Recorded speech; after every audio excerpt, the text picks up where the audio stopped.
Pastor Taylor here from Christ Pewaukee with campuses also in Wauwatosa and Erin.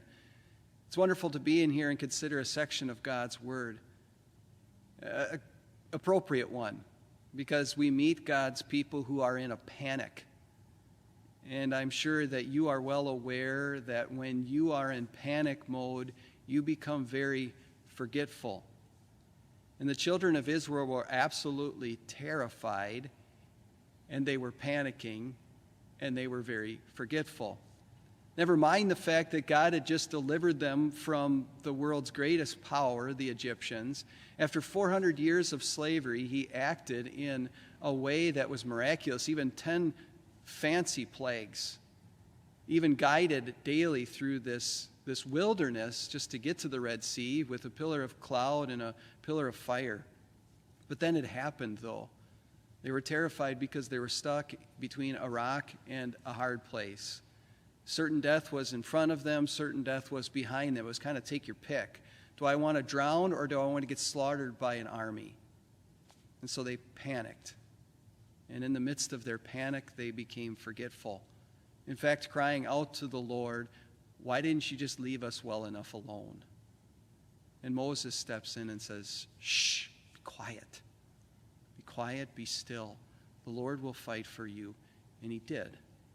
He delivered his people through those waters and used those same waters to wipe out Pharaoh's army.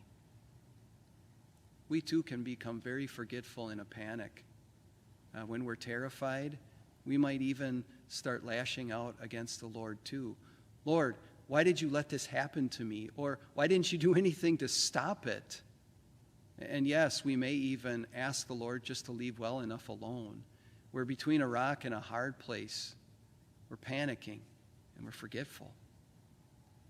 And then he provides. The Lord provides. And usually 99% of the time, he's providing in very normal ways. Ways so normal that we don't even notice. It's not these supernatural ways we see in the Bible all the time. It's normal ways. You go to work. Your job works out. You talk to a doctor who helps you. You go to a pharmacy. You have a good conversation with a boss or a friend. You go to your teacher. You go to the store. Things are provided for you. You get through it. You see, it's in the whole hum of life that crisis is averted. You're going to be okay. And here you thought everything was going to fall apart, and here it's not as bad as you thought. And maybe, just maybe, you would have noticed that if you would have kept still. Just let the Lord fight your battle. But even if you don't, and I don't, notice all the time God's providing and saving and rescuing me from much worse, for all those times we miss it, I hope and pray you never miss the great way that the Lord fought the greatest battle for you when he died on the cross and rose from the dead. Look again there at what Jesus has done for you, the fight that he fought for you. Dust off your baptismal certificate. Read again that happened, that you're a child of God. Come to church and enjoy the Lord's Supper, his body and blood given just for you. Yes, the Lord is not going anywhere. And sometimes we notice him best when we're just quiet and we just listen.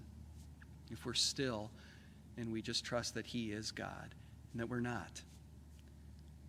A lesson from Exodus 14, beginning verse 10.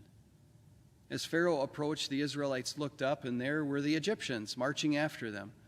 They were terrified and cried out to the Lord. They said to Moses, "Was it because there were no graves in Egypt that you brought us to the desert to die? What have you done to us by bringing us out of Egypt? Didn't we say to you in Egypt, 'Leave us alone, let us serve the Egyptians'? It would have been better for us to serve the Egyptians than to die in the desert." Moses answered the people, "Do not be afraid. Stand firm, and you will see the deliverance the Lord will bring you today. The Egyptians you see today, you will never see again. The Lord will fight for you. You need only to be still." The word of the Lord.